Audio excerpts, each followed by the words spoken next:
আজকে রকে নিয়ে কথা বলার আগে আমি যেটা বলতে চাই সেটা হচ্ছে হ্যাপি বার্থডে ড্যান হজন, হ্যাপি বার্থডে ড্যান হজন, হ্যাপি বার্থডে ড্যান হজন। I need human monies. You are guest.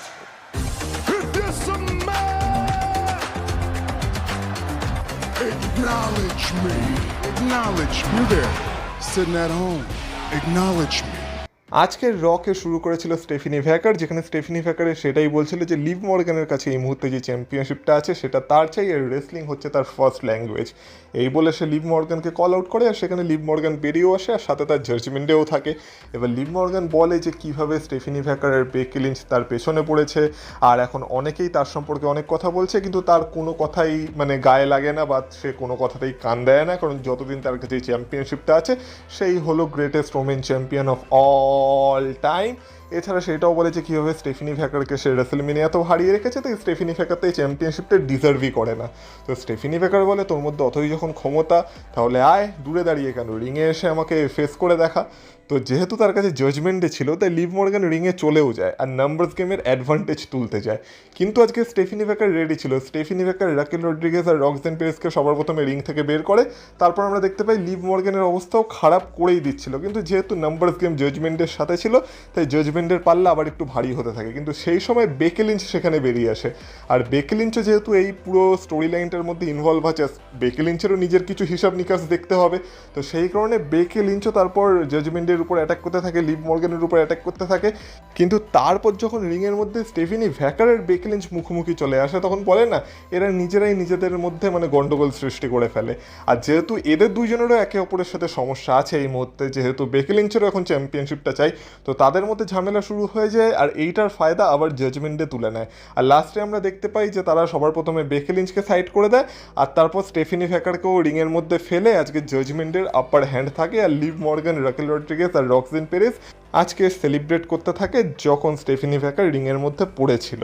আর এইভাবে নেক্সট উইকের জন্য একটা ম্যাচও অ্যানাউন্স হয়ে গেছে, যেখানে স্টেফিনি ভ্যাকার ফেস করবে রক্সেন পেরেসকে। সেখানে বেকি লিঞ্চ বলছিল যে ঠিক আছে, আশা করবো ম্যাচটা 1-on-1-ই হবে। আর হ্যাঁ, যতদিন তুই এই চ্যাম্পিয়নশিপটার পেছনে পড়ে থাকবি ততদিন তোর সব থেকে বড় থ্রেট কিন্তু আমিই হব। মানে বেকি লিঞ্চও আজকে স্টেফিনি ভ্যাকারকে আজকে একটা ওয়ার্নিং দিয়ে দিয়েছে। তো এইভাবে ওমেন্স ডিভিশনের গল্প চলছে। এছাড়া আমরা দেখতে পাই যে ঝামেলা তো আরও দুজনের মধ্যে হয়ে গেছিলো, কারণ আজকে যেহেতু বিগ ক্যাশ অনেক দিন ধরে আমরা দেখতে পাচ্ছি যে জীবন ইভেন্টসের পেছনে লেগেছে, তাই আজকে জীবন ইভেন্টস বিগ ক্যাশকে কল আউট করতে এসেছিলো, কিন্তু তার সময়টা একটু প্রবলেমেটিক হয়ে গেছিলো, কারণ সেই সময় ডমিনিক মিস্টেরিও আর জেডি ম্যাকডোনাল্ড সেখানে উপস্থিত ছিল, আর তারা এটা নিয়েই কমপ্লেন করছিল যে কেন ডমিনিককে সেই টুর্নামেন্টে রাখা হয়নি যে টুর্নামেন্টটা রোমান রিংসের জন্য চলছে। তো সেখানে যেহেতু জীবন ইভেন্টস তাদেরকে মাঝখানে ইন্টারফেয়ার করে দিয়েছিল, তাই এটা নিয়ে তাদের প্রবলেম ছিল। তাই জীবন ইভেন্টস আর জেডি ম্যাকডোনাল্ডের মধ্যেও আজকে একটা ম্যাচ অ্যানাউন্স হয়ে যায়।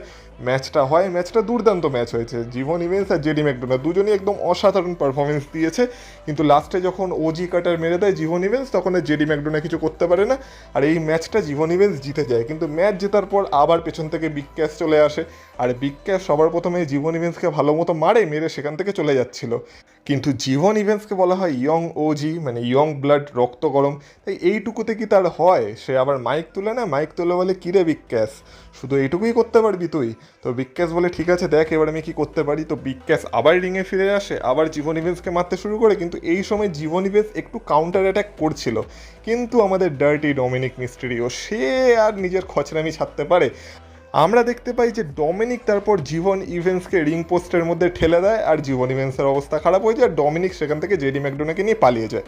এবার জীবন ইভেন্টসের যখন অবস্থা খারাপ ছিল সেই সুযোগটা আবার বিগ ক্যাশ নিয়ে নেয়। বিগ ক্যাশ তারপর তাকে আবার রিংয়ে নিয়ে যায়, রিংয়ে নিয়ে গিয়ে একটা বিগ বুট মারে। বিগ বুট মারার পর জীবন ইভেন্টসের অবস্থা পুরোপুরি খারাপ হয়ে যায়, আর বিগ ক্যাশ আবার স্ট্যান্ড টল করে। তো এইভাবেই বিগ ক্যাশের ক্যারেক্টারটাকে অনেকটা স্ট্রং দেখানোর চেষ্টা করা হচ্ছে, আর সম্ভবত সানডে নাইটস মেন ইভেন্টে বিগ ক্যাশ ভার্সেস জীবন ইভেন্টসের একটা ম্যাচ অ্যানাউন্স হতে পারে, যেটা এখনও ডাব্লিউডাব্লিউ অফিসিয়াল করেনি, কিন্তু করে দেবে হয়তো খুব তাড়াতাড়ি।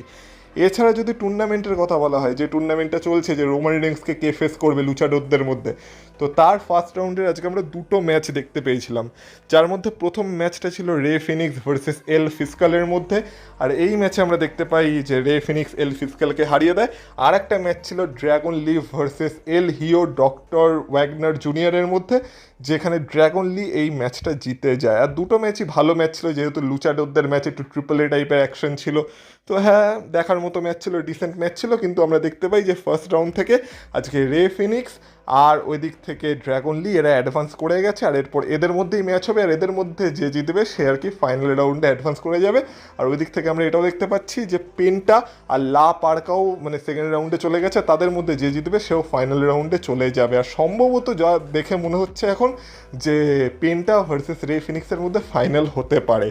যাই হোক না কেন, লুচারোদদের অ্যাকশন আজকে এখানেই শেষ হয়নি, কারণ আজকে রে মিস্ট্রিও একটা অপরচুনিটি পেয়েছিল, যেহেতু চ্যাড গেবিল তাকে ইন্টারকন্টিনেন্টাল চ্যাম্পিয়নশিপের জন্য মানে টাইটেল ডিফেন্সের জন্য চ্যালেঞ্জ করে দিয়েছিল। তো আজকে রে মিস্ট্রিওর কাছেও অপরচুনিটি ছিল যে সে আজকেও ইন্টারকন্টিনেন্টাল চ্যাম্পিয়নশিপ জিতে যেতে পারে।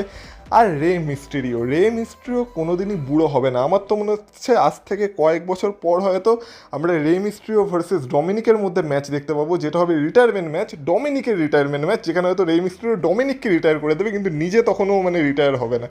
যাই হোক না কেন, আজকে এই ম্যাচটা দুর্দান্ত ম্যাচ ছিল, মানে পারফেক্ট ক্লাসিক ম্যাচ ছিল আজকে। আর অনেক ক্লোজ পিনফল ছিল, মাল্টিপল টাইম আমরা 619 দেখতে পাই, অনেক সময় আমরা দেখতে পাই যে আমাদের যে চ্যাড গেবিল সেও রে মিস্ট্রিওকে তার অ্যাঙ্কেল লকে আটকানোর চেষ্টা করছিল, কিন্তু রে মিস্ট্রিও বারবারই কাউন্টার করছিল। আর এই ম্যাচটা তো এমনভাবে চলছিল, শেষের দিকে মনে হচ্ছিল যে রে মিস্ট্রিও হয়তো জিতেই যাবে আর নতুন চ্যাম্পিয়ন হয়েই যাবে, কিন্তু আলটিমেটলি কেউই হার মানতে চায় না। লাস্টে আমরা দেখতে পাই যে রে মিস্ট্রিও একটা রোল আপ করে পিনফল করতে যায় চ্যাড গেবিলকে, কিন্তু সেটাকে কাউন্টার রোল আপ করে দেয় চ্যাড গেবিল। আর এইভাবে চ্যাড গেবিল আজকের ম্যাচটা জিতে যায় আর নিজের ইন্টারকন্টিনেন্টাল চ্যাম্পিয়নশিপ সাকসেসফুলি রিটেন করে নেয় একটা পারফেক্ট ক্লাসিক ম্যাচে। যেমন বললাম, যারা ম্যাচটা দেখোনি একবার গিয়ে দেখতে পারো, অসাধারণ ম্যাচ ছিল। আর রে মিস্ট্রিও আর কতদিন আমাদের এইভাবে সুন্দর সুন্দর ম্যাচ ডেলিভার করবে সেটা তো শুধু রে মিস্ট্রিও জানে। যেমন বললাম, রে মিস্ট্রিও জীবনে কোনোদিন বুড়ো হবে না। তো এই একটা ক্লাসিক ম্যাচ আজকে রতে ছিল, কিন্তু তাছাড়াও আজকে রয়ে আমরা কিছু ম্যাচ দেখতে পেয়েছিলাম, যেমন আজকে সোল রুকা ভার্সেস লায়রা ভ্যালকাইরিয়ার মধ্যেও একটা ম্যাচ ছিল, আর এটা সম্ভবত ওমেন্স ইন্টারকন্টিনেন্টাল চ্যাম্পিয়নশিপের নাম্বার 1 কন্টেন্ডারশিপের জন্য ছিল।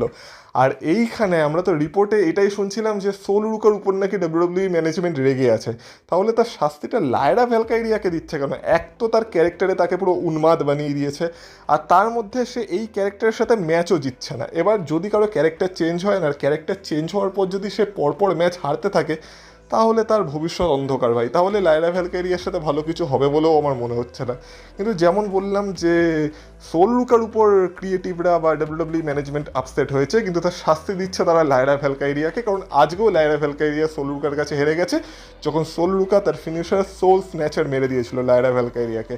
আর এবার সম্ভবত রাকেল রড্রিগেস আর সোল রুকার মধ্যেই ওমেন্স ইন্টারকন্টিনেন্টাল চ্যাম্পিয়নশিপের জন্য ম্যাচও হবে। কিন্তু এছাড়া আজকে রয় একটা বিশাল বড় সেগমেন্ট ছিল, যেখানে আমরা দেখতে পাই যে ব্রন ব্রিকার বেরিয়ে আসে, আর ব্রন ব্রিকার এসে আজকে ওবা ফেমিকে কল আউট করে আর বলে যে ওবা ফেমি যদি নিজেকে ফিউচার মনে করে ডাব্লিউডাব্লিউ এর, তাহলে সেটা সে বেরিয়ে আসুক আর সেটা সে ব্রন ব্রিকারের মুখের উপর বলে দেখাক। কিন্তু ওবা ফেমির জায়গায় সেখানে বেরিয়ে আসে পল হেমন, আর পল হেমানও বলে যে এখন ডাব্লিউডাব্লিউইতে এটা নিয়েই তর্ক বিতর্ক চলছে যে অ্যাকচুয়ালি ডাব্লিউডাব্লিউর ফিউচার কে। আর যেহেতু পল হেমান একজন অরেকল, পল হেমান একজন অ্যাডভোকেট ছিল, আর পল হেমান একজন ওয়াইজ ম্যান, তাই সে সব কিছু ওয়াইজভাবেই করতে বিশ্বাসী। তো তখন ব্রন ব্রিকার পল হেমানকে জিজ্ঞাসা করে, আচ্ছা পল, তুই বল যে কে ডাব্লিউডাব্লিউ এর ফিউচার। আর এইটা যখন সে পল হেমানকে জিজ্ঞাসা করে, তখন সেখানে বেরিয়ে আসে দ্য রুলার ওবা ফেমি। ওবা ফেমি তারপর একদম রিংয়ে গিয়ে ব্রন ব্রিকারের ফেস টু ফেস দাঁড়িয়ে বলে যে তুই কী সব স্টুপিড প্রশ্ন করে যাচ্ছিস, যে ডাব্লিউডাব্লিউর ফিউচারকে তুইও ভালো করে জানিস, পল হেমানও জানে, এমনকি এই দর্শক এরাও জানে, এমনকি ব্রক লেসনারও এটা বলে গেছে যে ডাব্লিউডাব্লিউর ফিউচার হলাম আমি, ফিউচার হলো ওবা ফেমি, আর তোর যদি তাতে কোনো প্রবলেম থেকে থাকে তাহলে তুই সেটাকে ভুল প্রমাণ করে দেখা। তো ব্রন ব্রিকারেরও যেহেতু রক্ত গরম ছিল, ব্রন ব্রিকারও বলে দেয় ঠিক আছে চ তাহলে দেখে নেওয়া যাক আসল ফিউচারকে। আর কবে দেখে নেওয়া যাক? আজকে এই মুহূর্তেই দেখে নেওয়া যাক। তখন দর্শক তো পুরো ফেটে পড়েছিল যে আজকেই রয়ে আমরা ওবাফেমি ভার্সেস ব্রন ব্রেকারের ম্যাচ দেখতে পাবো, কিন্তু যেহেতু সেখানে আমাদের ওয়াইজ ম্যান ছিল, আর ওয়াইজ ম্যান সব কিছু একটু ওয়াইজভাবে করে, তো সে বলে যে এইভাবে কেউ ডাব্লিউডাব্লিউর ফিউচার হতে পারে না। যারা ডাব্লিউডাব্লিউর ফিউচার হয় তারা ডাব্লিউডাব্লিউর কথাও ভাবে। আর আমরা এটা জানি যে যখন দুইজন মেন ইভেন্টার একে অপরের সামনে দাঁড়িয়ে থাকে, তখন এইভাবেই আমরা হঠাৎ করে কোনো ম্যাচ বুক করে দিতে পারি না। আমরা সব সময় এই দর্শকদের জন্য বা বাড়িতে বসে যারা দেখছে তাদের জন্য সব কাজ করি না। এটা একটা $multi-million কোম্পানি, আর এদের শেয়ার হোল্ডারদেরকেও জবাব দিতে হয়। তাই এই ধরনের কোনো ম্যাচ যখন আমাদের সামনে থাকে, আমরা সেটাকে ব্লকবাস্টার ওয়েতে অ্যানাউন্স করি, হাইপ করি, আর সেটাকে ভালো কোনো জায়গার জন্যই বাঁচিয়ে রাখি বা ভালো কোনো মোমেন্টের জন্যই বাঁচিয়ে রাখি। আর আমি অলরেডি ম্যাচটাকে বুক করে ফেলেছি।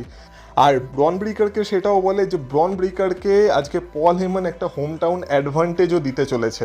আর হ্যাঁ, তার আগে একটা ছোট্ট মোমেন্ট হয়েছিল, যখন ব্রন ব্রেকার ওবাফেমির দিকে এগিয়ে যাচ্ছিল, তখন পল হেমন ব্রন ব্রেকারকে দাঁড় করায়, মানে আটকে বলে তুই যদি আর এক পা ওবাফেমির দিকে দিস তাহলে তুই আমার থেকে অনেক দূরে সরে যাবি। তো এইভাবে ইমোশনাল ব্ল্যাকমেলও করছিল। কিন্তু যাই হোক না কেন, আজকে পল হেমন বলে যে সে ব্রন ব্রেকারকে একটা হোম টাউন অ্যাডভান্টেজও দিয়েছে। তার কারণ হচ্ছে যে সানডে নাইটস মেন ইভেন্টটা হবে অ্যাটলান্টা থেকে, সেইখানে ওবাফেমি ভার্সেস ব্রন ব্রেকারের ম্যাচ সে অলরেডি ফিক্স করে ফেলেছে বা অফিসিয়াল করে ফেলেছে। আর সেখানেই দেখা যাবে যে কে ডাব্লিউডাব্লিউর আসল ফিউচার। তো ব্রন ব্রেকারের মুখে হাসি থাকে, ব্রন ব্রেকারের সাথে পল হেমন হাত মেলায়। এমনকি যখন তারা বেরিয়ে যাচ্ছিল, তখন বেরোতে আমরা দেখতে পাই পল হেমন ওবাফেমির সাথেও হাত মেলায়। আর যেতে যেতে সে ব্রন ব্রেকারকে বলে this is a good business. আর যেহেতু পল হেমন ওবাফেমির সাথেও হাত মিলিয়েছিল, সেইটা ব্রন ব্রেকারের একদমই ভালো লাগেনি। ব্রন ব্রেকার ভাবলো এইটা পল হেমন কী করছে, পল হেমন কি দুই দিক থেকেই খেলছে, মানে পল হেমন আলটিমেটলি কার সাথে যাবে, এইটাও এই স্টোরি লাইনের একটা বিশাল বড় দিক হতে চলেছে। কিন্তু যাই হোক না কেন, আলটিমেটলি সানডে নাইটস মেন ইভেন্টের জন্য আমরা ব্রন ব্রেকার ভার্সেস ওবাফেমির একটা ম্যাসিভ ম্যাচ পেয়ে গেছি। কিন্তু ফাইনালি এবার যদি কথা বলা হয় আজকে রয়ের মেন ইভেন্টের, তো সেইখানে আমরা আমাদের ওটিসি রোমান রিংসকে দেখতে পাই উইথ জেকব ফাটো। কিন্তু তার আগে কিছু ব্যাকস্টেজ সেগমেন্টের কথা তোমাদের বলি। যেহেতু আজকে জে উসো আর জিমি উসো সোলো সিকোয়াকে রোমান রিংসের হাতে তুলে দিত, তাই আমরা প্রথম থেকেই দেখতে পাই আজকে তো জে উসো আর জিমি উসো বিশাল আনন্দে ছিল। তারা তো মানে সোলো সিকোয়াকে পুরো যাকে বলে মানে খচাচ্ছিল, সেই পিউ পিউ পিউ পিউ করছিল তার সাইডে, মানে আজকে তাদের মুখে বিশাল আনন্দ ছিল। আর সোলো সিকোয়াকে দেখে মনে হচ্ছিল যে সোলো সিকোয়ার তো ইচ্ছা নেই, কিন্তু তবু তাকে ব্লাড লাইনে জয়েন করতে হচ্ছে। মাঝখানে আমরা এলে নাইটকেও দেখতে পাই, আর এলে নাইটও দেখে হতাশ হয়ে গেছিলো যে সোলো সিকোয়াকে আবার বাধ্য হয়ে ব্লাড লাইনে যেতে হচ্ছে বা ব্লাড লাইনে তাকে জোর করে নিয়ে যাওয়া হচ্ছে। তো এইগুলো তো আমরা দেখতে পাই। তার মাঝখানে আমরা আরেকটা সেগমেন্ট দেখতে পেয়েছিলাম, যেখানে আজকে জে উসো জেকব ফাটুকে বলছিল যে তুই যে কাজটা করতে পারিস নি সেই কাজটা আমি করে দেখিয়েছি, তো এবার বল আসল পাঙ্ক্যাস কে। কিন্তু যাই হোক না কেন, এবার যদি ফাইনালি মেন ইভেন্টের কথা বলা হয়, যেমন বললাম রোমান রিংস আর জেকব ফাটুকে আমরা দেখতে পাই, আর সবাই রোমান রিংসের জন্য চিয়ার করছিল। রোমান রিংস বলে আমি সারা রাত ধরে এই চিয়ার শুনতে পারি, কিন্তু আজকে আমার একটা অন্য কাজ আছে, আর আজকে আমার অন্য কিছু রিসিভ করার আছে, আর সেটা হলো সোলো সিকোয়াকে এবার আমার হাতে তুলে দেওয়া হোক। তো আমরা দেখতে পাই সেখানে উসোসরা বেরিয়ে আসে উইথ সোলো সিকোয়া। আর সোলো সিকোয়া যখন রোমান রিংসের সামনে গিয়ে দাঁড়ায়, রোমান রিংস তখন বলে যে তুই আমার সামনে দাঁড়িয়ে আছিস না, এইটাই আমার গায়ে জ্বালা দিচ্ছে। তোর এতদিন আমার সাথে থাকার কথা ছিল, আমাকে সার্ভ করার কথা ছিল। মনে আছে আজ থেকে প্রায় 3-4 বছর আগে তুই আমার কাছে ট্রাইবাল কমব্যাট হেরে গেছিলি, আর তখন তুই কী বলেছিলি, এই বলে আজকে রোমান রিংস একটা পুরো ভিডিও প্যাকেজ দেখিয়ে দেয়। তো তখন রোমান রিংস বলে যে এইটা এত ফানি কী আছে, এটা এত হাস্যকর কী আছে, সবাই এটাকে এত ফানি মনে করছে কেন, আমার তো এটাকে ফানি মনে হচ্ছে না। আর তুই বলে তারপর সোলো সিকোয়ার যে সানগ্লাসটা থাকে সেটাকে আজকে রোমান রিংস খুলে পুরো পা দিয়ে ভেঙে দিয়ে বলে তুই আমার চোখে চোখ রেখে কথা বলছিস কি করে, তোর তো আমার সামনে হাঁটু গেড়ে বসে পড়া উচিত, বসে পড়ে আমার কাছে ক্ষমা চাওয়া উচিত, আর আমাকে সার্ভ করা উচিত। মানে আজকে রোমান রিংসের পুরো একটা হিল সাইড ছিল, আর কীভাবে সোলো সিকোয়া এখন একটা কুল গায় হয়ে গেছে সেটাও আজকে রোমান রিংস মেনশন করেছিল। কিন্তু সেই সময় যখন সোলো সিকোয়া রোমান রিংসের চোখে চোখ রেখে কথা বলছিল, আমরা দেখতে পাই জেকব ফাটু সোলো সিকোয়াকে অ্যাটাক করে দেয়, আর তারপর যে টঙ্গান ডেথ গ্রিপ আছে সেটাও সোলো সিকোয়ার উপর লাগিয়ে দেয়। তারপর কিছুক্ষণ সোলো সিকোয়াকে মানে ছটপট করতে দেখা যায়, আর তারপর রোমান রিংস জেকব ফাটুকে বলে ব্যাস ছেড়ে দে, অনেক হয়েছে। আজকে আমার আরও কিছু অ্যানাউন্স করার আছে বা আরও কিছু নিয়ে ডিল করার আছে, আরও কিছু বিজনেস আছে আমার। সেটা হচ্ছে আজকে রোমান রেইন্স জে উসো আর জিমি উসোকে একটা কালো রঙের উলাফালা গিফট করে আর বলে যে আমি হলাম ট্রাইবাল চিফ আর এরা হলো আমার ক্যাপ্টেন, এদেরকে অপমান করা মানে আমাকে অপমান করা। তো এই বলে সে তাদেরকে কালো উলাফালা গিফট করে, যেটা দেখে জেকব ফাটু ভাবছিল যে এরা গিফট পেয়ে গেল, আমি কোনো গিফট পেলাম না। কিন্তু তারপর আমরা দেখতে পাই যে সোলো সিকোয়ার অবস্থাও সে সময় খারাপ ছিল, কিন্তু এল এ নাইট সেই সময় সেখানে চলে আসে। আর এল এ নাইট চলে আসার পর আমরা দেখতে পাই সেখানে একটা ব্রল টাইপের লেগে যায়, যেখানে জেকব ফাটু এল এ নাইটকে মারতে যাচ্ছিল, কিন্তু রোমান রেইন্স জেকব ফাটুকে আটকে দেয়। জেকব ফাটুকে বলে এল এ নাইটের গায়ে কেউ হাত দিবি না, এল এ নাইট আমার বিজনেস, আমি এলেনাইটের সাথে যা দেখার দেখে নেব।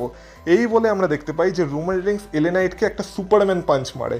আর তারপর এলেনাইটের অবস্থাও খারাপ হয়ে গেছিলো, ওই দিক থেকে উসোসরা এলেনাইটকে ধরেছিল আর জেকব ফাটু কোনায় চুপচাপ দাঁড়িয়েছিল, যেহেতু জেকব ফাটুকে রোমান রেইন্স অর্ডার দিয়েছে যে এলেনাইটকে কিছু করা যাবে না। তো এরপর হয়তো রোমান রেইন্স এলেনাইটের অবস্থা খারাপ করে দিত, কিন্তু রোমান রেইন্সের মাথায় অন্য কিছু ঘুরছিল। আর রোমান রেইন্স সোলো সিকোয়াকে নিয়ে এসে বলে যে তুই এলেনাইটকে সামওয়ান স্পাইক মার, তুই ফ্যামিলিকে সার্ভ কর, আমরা তোর ফ্যামিলি, এ তোর ফ্যামিলি না, তুই ফ্যামিলিকে সার্ভ কর, ব্লাড লাইনে ফিরে আয়। তখন সোলো সিকোয়া এলেনাইটকে সরি বলে আর বলে আমি এটা করতে যাইনি, কিন্তু আমাকে এটা করতে হবে। তারপর সে সামওয়ান স্পাইকের অ্যাকশনটা করে আর এলেনাইটকে মারার বদলে সে রোমান রেইন্সকেই সামওয়ান স্পাইক মেরে দেয়। এটাই হলো পিক ব্লাড লাইন সিনেমা। সেই সময় সবার যে রিয়াকশন ছিল, মানে সোলো সিকোয়ার চোখে জল, জে উসো জিমি উসো অবাক হয়ে গেছে, যেহেতু জেকব ফাটু অর্ডার পেয়েছে রোমান রেইন্সের থেকে, জেকব ফাটুর কিছু করার নেই, সে হাত পা বাঁধা, সে কোনায় দাঁড়িয়ে আছে। আর রোমান রেইন্স তো যেইভাবে সামওয়ান স্পাইকটাকে সেল করেছিল, দেখে মনে হচ্ছিল রোমান রেইন্সের মানে দেহ থেকে প্রাণী বেরিয়ে গেছে। কিন্তু যাই হোক না কেন, তারপর আমরা দেখতে পাই যে Solo Sikoa Jey Uso Jimmy উসোর উপরে অ্যাটাক করে, তারপর তাদের মধ্যে ব্রল হয়, যেখানে এলেনাইটও আবার কাম ব্যাক করে। তো এলেনাইট আর সোলো সিকোয়া মিলে সবার প্রথমে জে উসো আর জিমি উসোর অবস্থা খারাপ করে দেয়। আর তারপর আমরা দেখতে পাই যখন এলেনাইটকে রোমান রেইন্স আবার মারতে যাচ্ছিল, তখন এলেনাইট রোমান রেইন্সকে একটা বিএফটি লাগিয়ে দেয়। আর যেহেতু জেকব ফাটু অর্ডার পেয়েছিল, জেকব ফাটুর আজকে কিচ্ছু করার ছিল না, জেকব ফাটু শুধু চুপচাপ কোনায় দাঁড়িয়ে এই সব কিছু দেখছিল। আর সবার শেষে আমরা দেখতে পাই যে এলেনাইট আর সোলো সিকোয়া দুজনের সাথে একটা ফিস্ট বাম্প করে, আর করে সেখান থেকে পিউ করে আর একটা গুলি করে চলে যায় সোলো সিকোয়া। মানে সোলো সিকোয়া আজকে ব্লাড লাইন জয়েন করেনি। তো কীভাবে রোমান রেইন্স এরপর সোলো সিকোয়াকে দিয়ে ব্লাড লাইন জয়েন করাবে সেটা দেখার বিষয় আছে। আর জেকব ফাটুকে এবার কি রোমান রেইন্স অর্ডার দেবে যে এবার এলেনাইটের অবস্থা খারাপ করে দিতে, নাকি এখনও রোমান রেইন্স সব কিছু নিজে থেকেই দেখে নেবে? তো এইটা দেখা বেশ ইন্টারেস্টিং হবে। আর এই ক্লিফ হ্যাঙ্গারের সাথেই আজকের র শেষ হয়। আমি তো বলবো দুর্দান্ত সেগমেন্ট ছিল, আবার সেই পুরোনো দিনের ব্লাড লাইন সিনেমা ফিরে এসেছে আজকের রতে। তো র তোমাদের কেমন লাগলো অবশ্যই কমেন্ট বক্সে কমেন্ট করে জানিও। ড্যান হজনকে হ্যাপি বার্থডে বলতে ভুলো না। তোমাদের কিছু বলার থাকলে সেটা কমেন্ট বক্সে বলতে পারো, মানে অন্য কিছু বলার থাকলে। এছাড়া ভিডিওটা ভালো লাগলে ভিডিওটা একটা লাইক করে দিয়েছো, ওই চ্যানেলে নতুন হয়ে থাকলে চ্যানেলটাকে সাবস্ক্রাইব করো, আর পারলে ভিডিওটাকে শেয়ার করো, ভিডিওটাকে হাইপ করো। আর আমাকে যদি ফেসবুক আর ইনস্টাগ্রামে তোমরা ফলো করতে চাও, তার লিঙ্ক পেয়ে যাবে তোমরা এই ভিডিও ডিসক্রিপশনে, তো সেখান থেকে তোমরা আমাকে ফলো করে আসতে পারো। তাহলে তোমাদের সাথে কথা হবে আবার পরের ভিডিওতে। ততক্ষণ তোমরা ভালো থেকো, টাটা।